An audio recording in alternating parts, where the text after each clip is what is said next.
The Oklahoma Sooners rushing attack is going to be significantly better in week 2 against the Michigan Wolverines.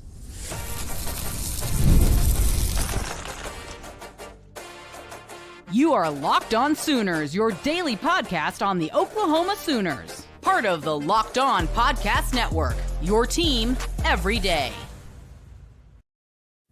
What's up, Sooner Nation? Welcome to Locked On Sooners, and thank you for making Locked On Sooners your first listen every single day. Shout out to all the everydayers out there. Tune in and subscribe to the show wherever you get your podcasts. We're part of the Locked On Podcast Network, your team every day. Today's episode is brought to you by FanDuel. Football season is here. Visit the FanDuel app today and start planning your futures bets for the NFL season now.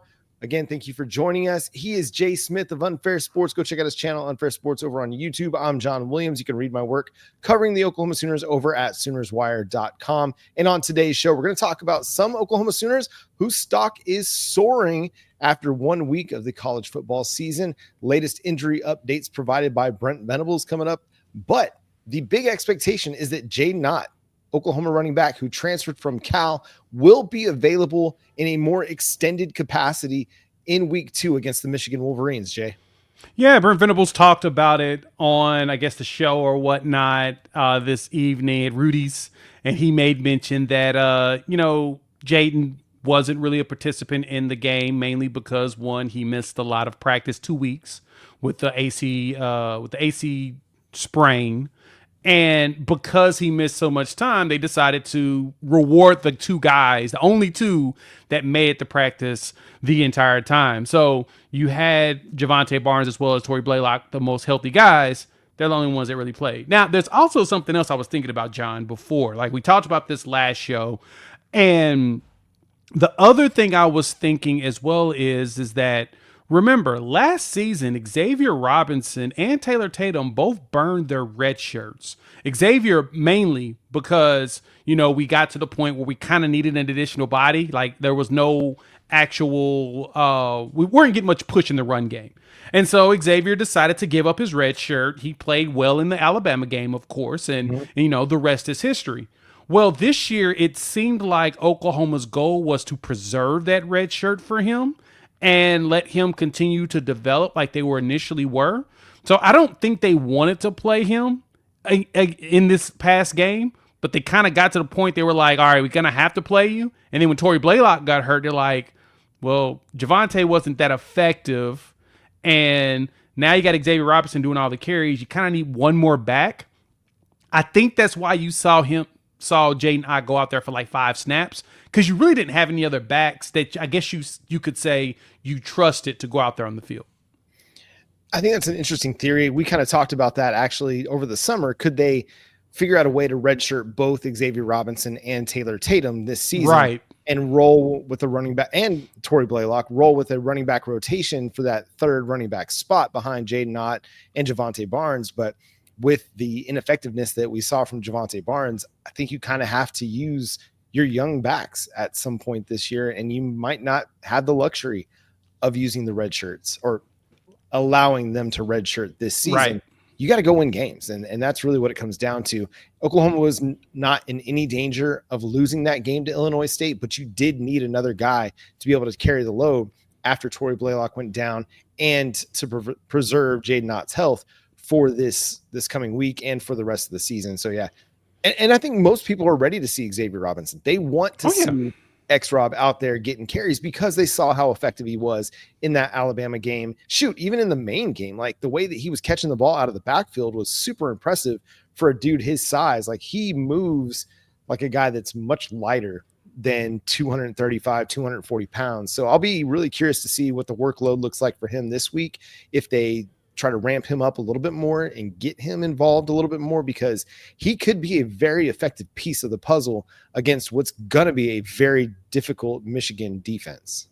Yeah, Michigan's going to put us to work. And Xavier Robinson, he's a little bit thicker than he was last season. I know at one point he was trying to get himself down to roughly the 215, 220 range, and he's listed now at 239. So he's back to the thicker, bigger back, but still maintaining the speed and strength or whatnot. And I assume he did, because even with Jaydn Ott, that was one thing they talked about. Brent Venables mentioned that he added 15 to 18 pounds, and he was a little leery of doing that. Well, they went through the testing, and he actually came out a little bit faster than he was before with all the extra weight. And he was just like, oh, okay.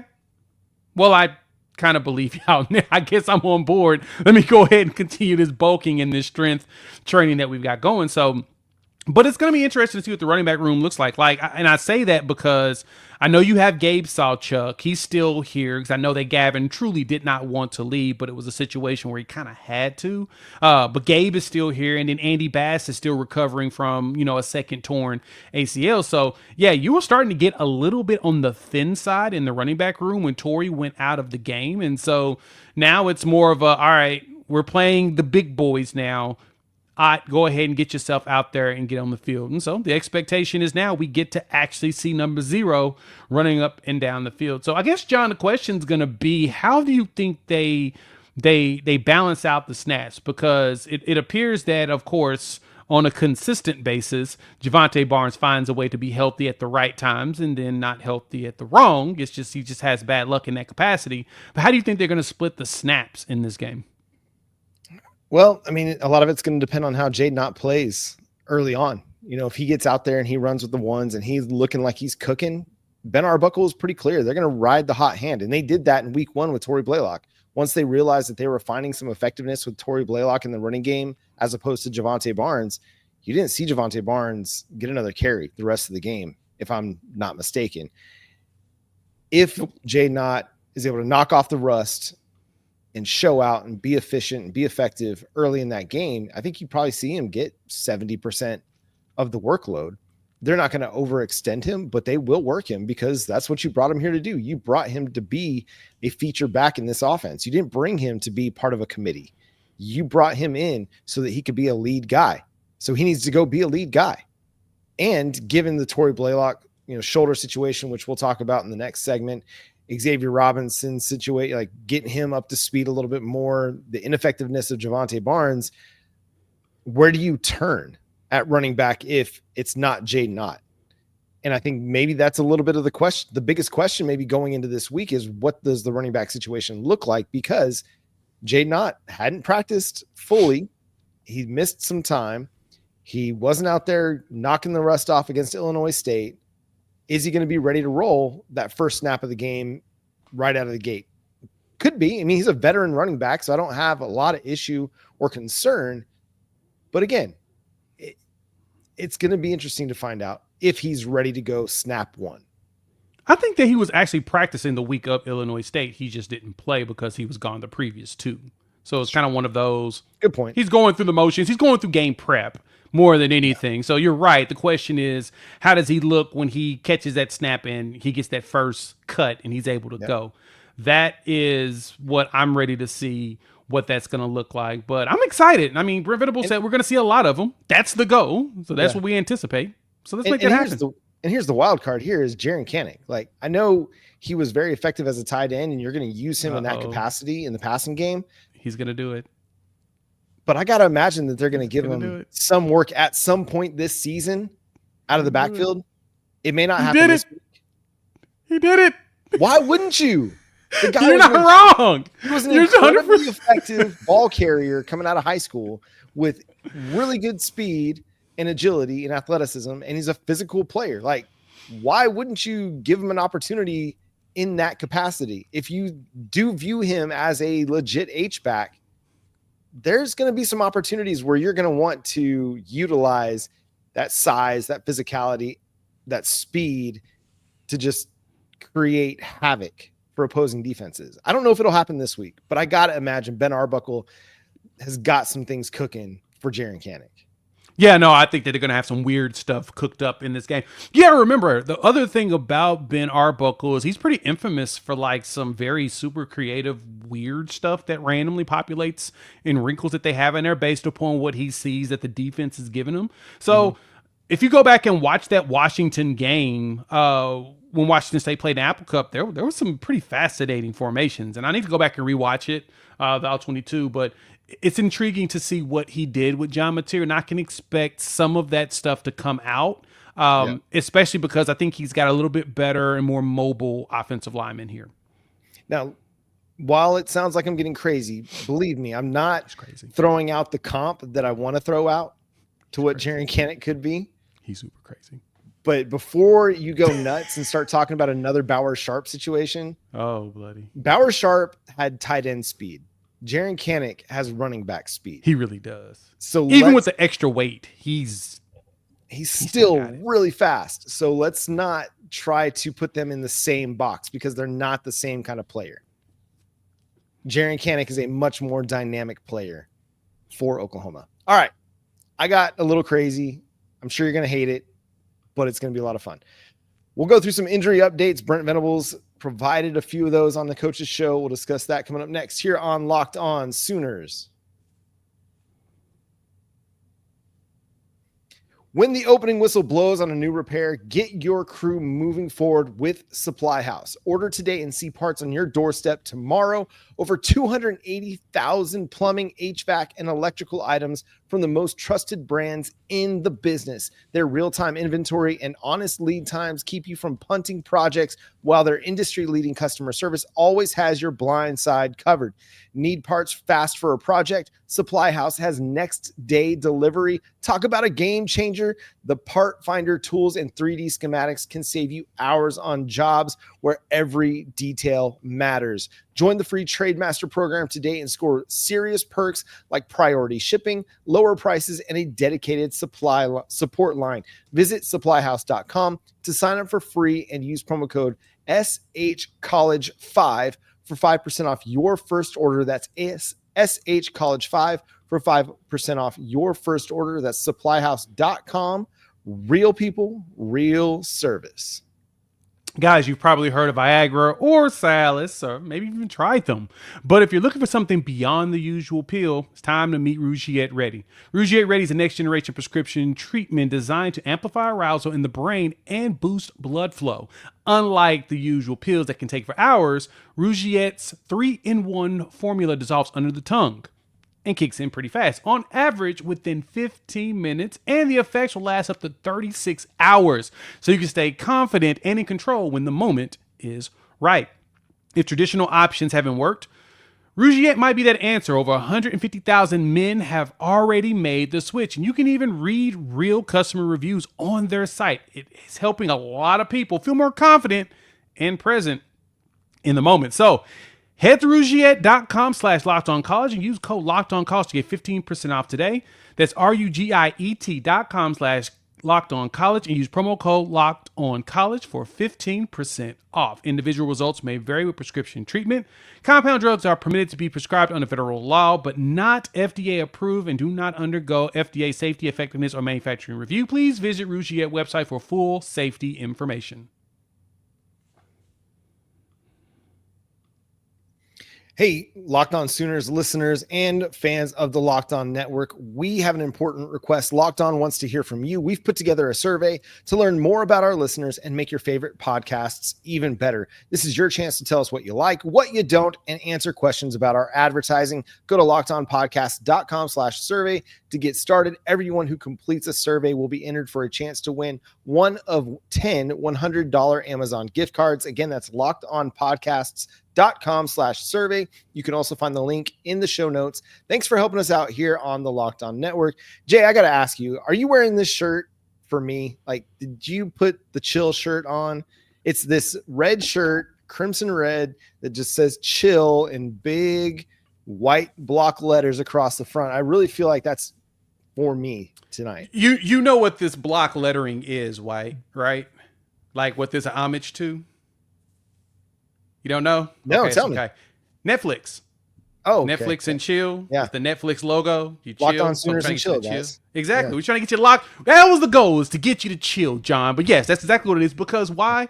Injury updates. We got to talk about these injuries. That's one of the things that we know our listeners and viewers have been losing their minds about. And in a way, rightfully so, we understand, because, you know, we've dealt with being snake bitten, and everybody's concerned that this is something that's going to continue as a trend. Now, granted, this is football. This is a dangerous sport. So dangerous that you can't even hit your quarterback in practice. I'm going to keep reminding y'all of that. You're going to deal with some here or there. But the good thing is that for the most part, you are, knocked on wood, going to be, for the most part, mainly healthy going into this game against Michigan. Brent Venables talked about that on Sunday on his show. We kind of chatted about it a little bit at John, but I think it's a little bit more significant than people understand. You get Michael Fasusi back, who was supposed to be battling Jacob Sexton for that left tackle spot. Even Brent Venables mentioned that he's hoping that Jacob Sexton would even be ready for the game. And then you'll have right tackle Derek Simmons, who he's one player that we were pretty excited about. He'll be able to go in there and also play. You're going to end up probably rotating a few of these linemen. Now, to me, I'm going to be honest. I went and looked at some of the grades, John. Logan Howland had a pretty solid game at right tackle. And I'm actually curious if this was by design, that we did not run behind him very often. Gabe Eicher talked about it on the Oklahoma Breakdown, and I feel like that was a little bit by design. I think they try to be, we talked about this a lot. They were very vanilla in the run game. They weren't trying to do a whole lot of wide zone concepts. They were just getting up the middle between the tackles, just keeping it simple. I'll be curious what they decide to do this week with the run game. But with Fasusi coming back, he's got to be your starting left tackle, right?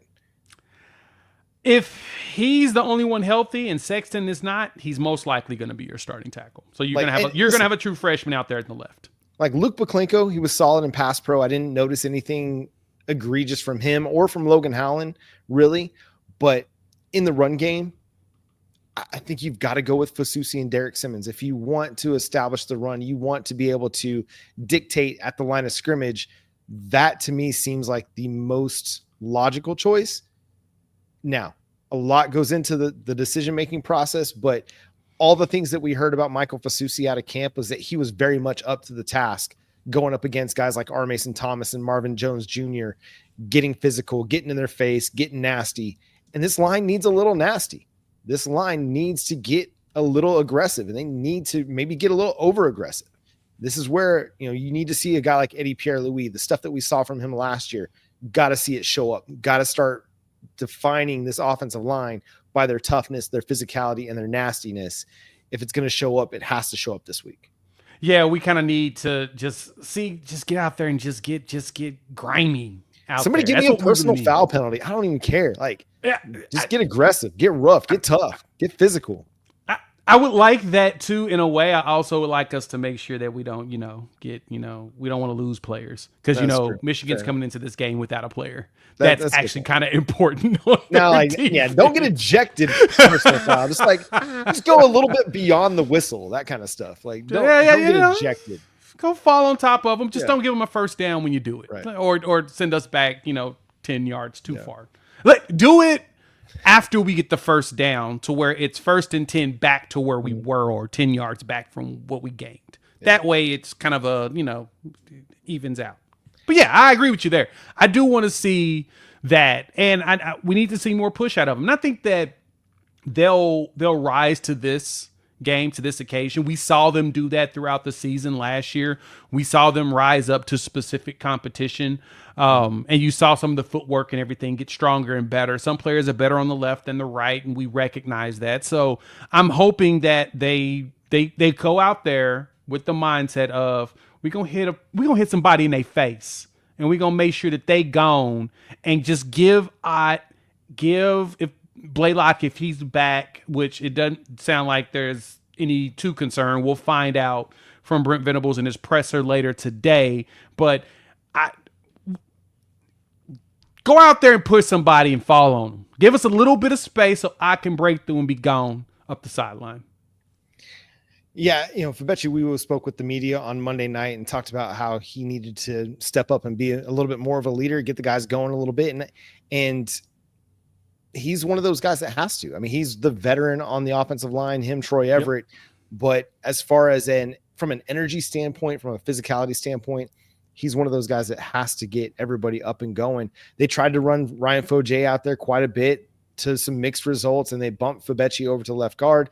So it'll be interesting to see what this offensive line looks like to open the game, because we're going to see a different combination. It's going to be a different starting combination, much like we saw last year.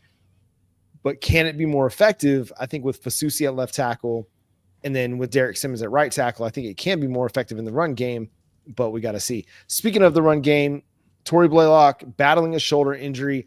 I'd imagine that he goes into this game questionable, maybe even doubtful. We'll see. I mean, there's mixed thoughts out there that are kind of percolating and circulating, but I don't think we'll know anything official really until just before the game, when we see who's dressed out, who's not, and then who ultimately goes in and plays. I think Brent Venables is going to try and keep as much of this under wraps as he possibly can. I don't know if he'll let anything on even in his press conference on Tuesday, because I feel like he's trying to like play a little gamesmanship this year, which seems of all the things that have changed with Brent Venables, he continues to evolve as a head coach.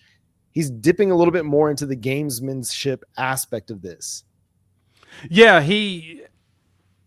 he's starting to better understand that you got to play this game. You ain't got much of a choice. You don't got to be honest about everything. Yeah, sometimes you got to be coy about it, and it's okay. Yep. I'm sorry, forget the fans. Y'all will be all right. I'll be just fine not knowing this information until the game actually starts. We'll be okay, and that's something to recognize. Right. In a lot of situations, you don't need to know all the details. Sometimes you just need to know that, something going to happen. Mm-hmm. We'll be all right. Yep. We'll see what it looks like. What did people do watching football before Twitter came out? Like I can't even remember what it was like to watch a football game without Twitter, right? Or message boards, like 1999, 2000, when we're watching football, like we're just watching football. Was the games even on TV back then? You're reading the newspaper in the buildup, and that's about all you got, man. Like, yeah, you're reading the rosters and reading box scores and all that, man. It's definitely a different time. Our kids aren't going to know what that was like at all. I read a ton of box scores back in the day. Dude, that was the day, man. Just waking up every morning, checking the baseball box scores, reading the NBA action from the night before.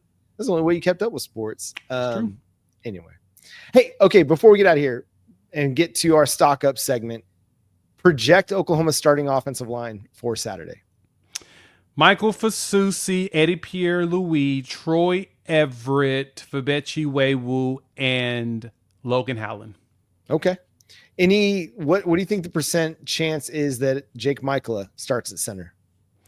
60-40 that it's going to be Everett, or say 40-60 Michela then. Because Michela was really good. Yeah. Don't get it twisted. He could battle his way in to try to take some of those snaps away. So wouldn't be surprised. Yeah. I thought it was interesting that they had Michela speak to the media on Monday night.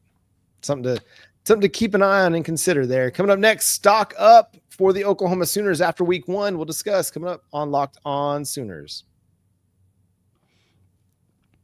The NFL season is almost here, and FanDuel's making sure you're ready for kickoff with a can't-miss offer. Right now, new customers can bet just $5, and if your bet wins, you'll get $300 in bonus bets to use across the app. One thing I love about FanDuel is it's easy to navigate. I can find the bets, I can find the daily fantasy, and it's all right there in the palm of my hand. Plus, it's quick, easy, and, adds a little energy to the Sundays whenever I'm digging through to see if I can find Baker Mayfield and make sure that I'm picking them up. So, are you ready to play? Download the FanDuel app now by visiting FanDuel.com to get started. That's FanDuel.com to place your first $5 bet.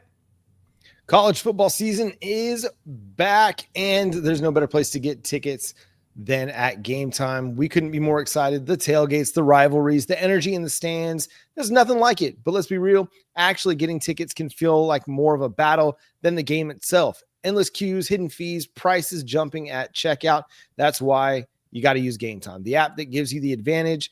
It's the easiest way to score last-minute tickets at the best prices with no surprise fees. What you see is what you pay. If you want to see really good deals. You got to check out the zone deals. Pick the section. Game Time picks the seats, and you save big. It's faster, cheaper, and less stressful than any other way that I've bought tickets. So take the guesswork out of buying college football tickets with Game Time. Download the Game Time app, create an account, and use code LOCKEDONCollege for $20 off your first purchase. Terms apply. Again, that's promo code LOCKEDONCOLLEGE for $20 off. Swipe, tap, ticket, go download Game Time today. Once again, thanks for making Locked On Sooners your first listen every single day. Shout out to all the everydayers out there. Tune in and subscribe to the show wherever you get your podcasts. We're part of the Locked On Podcast Network, your team every day. Jay, give me a Oklahoma Sooner that has their stock rising 1 week into the season. I'm going to start on defense. Let's go. And I'm going to continue to say this name over and over and over and over and over and over and over and over and over and over and over again. Reggie Powers. He's running through people's faces. You see the hit that he put on that kid? And the kid kind of laid there for a minute. I kind of felt bad. I was like, ow. Made him reconsider his life choices. That's for sure. Yeah. He ain't going across the middle ever again this season. I think he's done going across the middle. And that's what you get out of someone like Reggie Powers and the way that he plays, man. We call Michael Boganowski Baba Yaga for a reason, right? It's the boogeyman from if you watched the John Wick movies. But Reggie Powers might be the Grim Reaper. He out here taking people's heads off, man. It's crazy that trio is that vicious of players. You can tell that Brandon Hall had a particular type he wanted, and to go flip him from Michigan State like that, dog. We set ourselves up beautifully with that pickup. So I say Reggie Powers is the first one on my list of players. Stock, buy as many as possible because it's starting to get expensive. How about the equalizer? If Michael Boganowski is Baba Yaga and paying homage to John Wick, how about Denzel Washington's the equalizer? Like a guy that's going to come in and establish justice where it needs to be made known.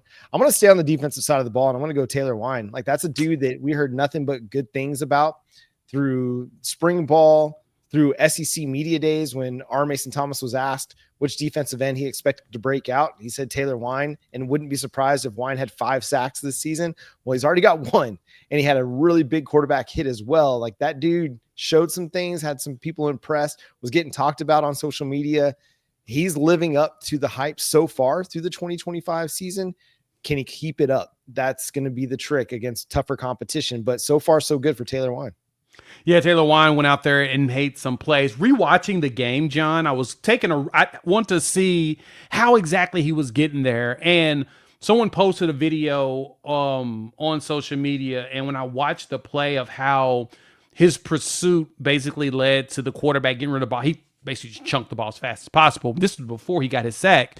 And you could see Jaden Jackson picking up and literally just moving that guard, moving the center like furniture. He was just walking him all the way back. And the quarterback saw him in front of him. And then all of a sudden, Wine's right behind him. He's like, oh, shoot. And he got rid of it. But that sack was even better because when you saw the pursuit, and BD talked about this on the show with Toby Rowland on Sunday night, like that was an instant reaction by him to recognize that when Stone was going to get that quarterback, instead of trying to contain behind, he completely flipped the guy around and then went and go to the quarterback. Like, for the most part, that's really tough to do, to change your direction like that, especially when you dislodge like he did. He did it fast and was able to get to the quarterback. Yeah, he's definitely one that's major to keep your eyes on. If I'm going to go with one on the offensive side of the ball, we'll switch sides real quick. Man, go ahead and buy more Deion Burks stock. Like, Keontez Lewis had a massive game. And I think he may have established himself as like the number one target for right now until, all the other wide receivers come back healthy. But at this point, it's Keontez Lewis's game. But Deion Burks is also creating so much space, and he's finding those pockets and getting open.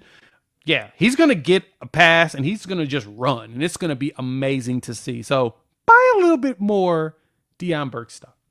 I think it's going to be hard for teams to run zone against Oklahoma because they've got wide receivers that are really good at finding the open spaces in zone, sitting down. And John Mateer, he's really good at seeing where that route's going to go and how it's going to play out in that zone. So, yeah, Deion Burks is great. Keontez Lewis, dude, it's easy to see why John Mateer was so – he spoke so highly of him.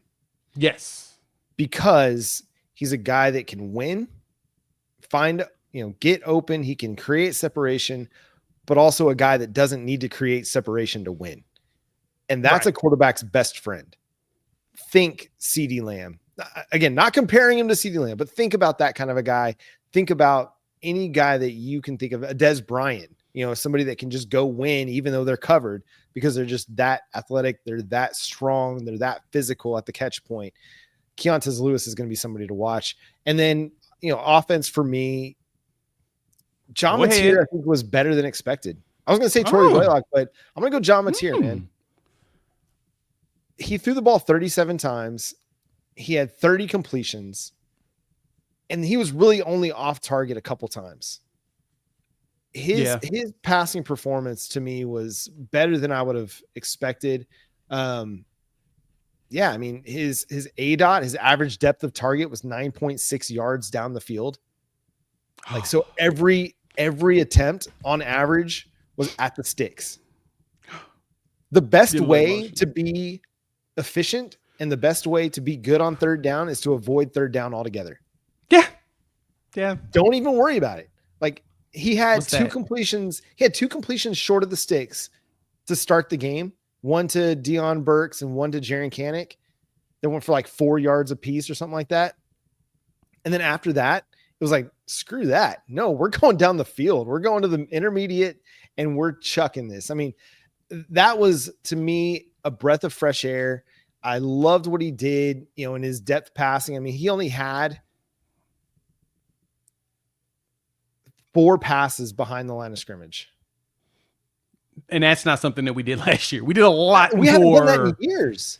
Yeah, it's been years. Not in before Jeff Lebby. Yeah. Jeff Lebby loved throwing the ball behind the line of scrimmage, wide receiver screens, things like that. We were attacking downfield. And I got it with Lebby. The bigger thing was quickly getting the ball into your hand, your playmakers, and let them do things. Mm-hmm. But at the same time, when you're dealing with teams with very advanced corners, they got some speed to them. They know what to prepare for that. So for you, it's about doing that same thing in space, but doing it, 9 yards down the field.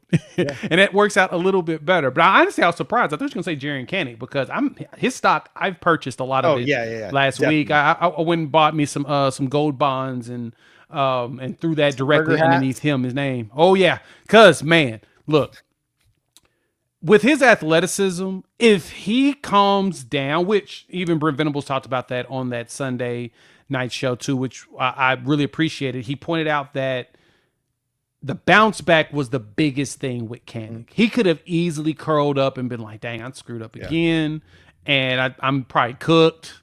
I was messing up at linebacker, just couldn't figure it out and come out of here and I fumble on my first catch. No, instead he went out there and made some more catches and got 5 catches for 90 yards to finish the game. And he was running dudes over. 48-yard catch. That was the longest catch of the game. He was bowling people over. So now you feel good. You're like, oh, no, get that dude a chance. Let's go ahead and give him the ball. Let him try to truck some folks. And like you said, he's got the speed. He can eventually outrun somebody. So I really like that one. Final note here on John Mateer. Final note on John Mateer here. 38% of his passing attempts on Saturday night went 10 yards in the air or further. Last year, Jackson Arnold, only 28.5% of his passing attempts went beyond 10 yards down the field.